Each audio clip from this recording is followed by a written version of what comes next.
एक वक्त पे महिलाओं को ना पढ़ने लिखने का हक था और ना ही अन्याय के खिलाफ आवाज उठाने का अधिकार। और फिर शिक्षा की देवी माँ सावित्रीबाई फुले की हजारों संघर्ष के बाद उन्हें पढ़ने लिखने का अधिकार मिला। तो आइए माँ सावित्रीबाई फुले की प्रेरणादायक जीवनी के बारे में जानते हैं।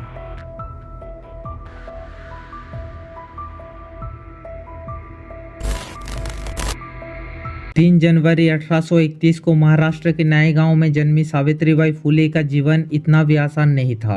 उस दौर में लड़कियों की शिक्षा को पाप समझा जाता था और महिलाओं को 4 दीवारों के पीछे कैद कर दिया जाता था। पर किसे पता था कि यही लड़की आगे जाकर भारत में स्त्री शिक्षा की जननी कहलाएगी। सिर्फ 9 साल की उम्र में उनका विवाह 13 साल के ज्योतिबा फुले से हुआ था।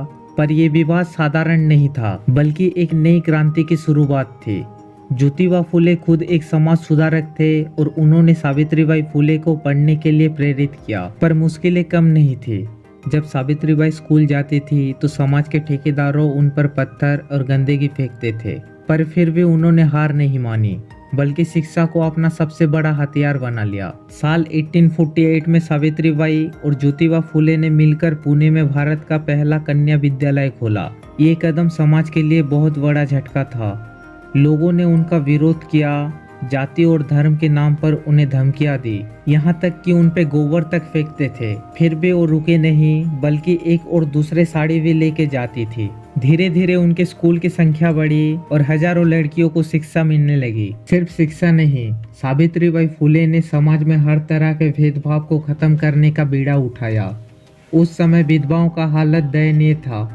उन्हें समाज से तिरस्कार मिलता था और कई विधवाएं आत्महत्या तक कर लेती थी।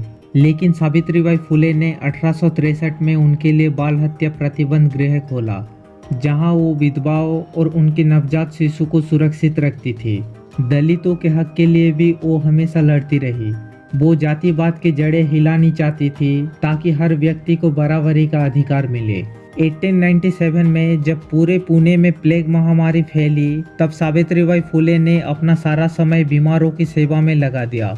दिन रात बिना थके वो पीड़ितों की सेवा करती रही। लेकिन इस सेवा के दौरान वो खुद इस बीमारी के चपेट में आ गई और फिर 10 मार्च 1897 को उन्होंने अपना अंतिम सांस लिया। उनकी मृत्यु एक बलिदान थी जिसने अपना प्राण समाज के लिए न्योछावर कर दिया। आज जब हम अपने बेटियों को स्कूल जाते देखते हैं, जब महिला डॉक्टर, इंजीनियर, नेता और वैज्ञानिक बनती है, तब हम ये नहीं भूलना चाहिए कि ये सब सावित्रीबाई फुले जैसी महान महिलाओं की वजह से संभव हुआ है। उन्होंने न केवल शिक्षा के द्वार खोले, बल्कि समाज को ये सिखाया कि हर व्यक्ति को समान अधिकार मिलना चाहिए। सावित्रीबाई फुले सिर्फ एक नाम नहीं, बल्कि एक क्रांति थी। उनका जीवन हमें सिखाता है कि अगर हिम्मत और संकल्प हो तो कोई भी बदलाव असंभव नहीं। अगर आपको सावित्रीबाई फुले का जीवन से थोड़ा सा भी प्रेरणा मिला तो इस वीडियो को ज्यादा से ज्यादा शेयर करें ताकि दूसरे भी प्रेरित हो सके। जय भीम, जय सावित्रीबाई फुले।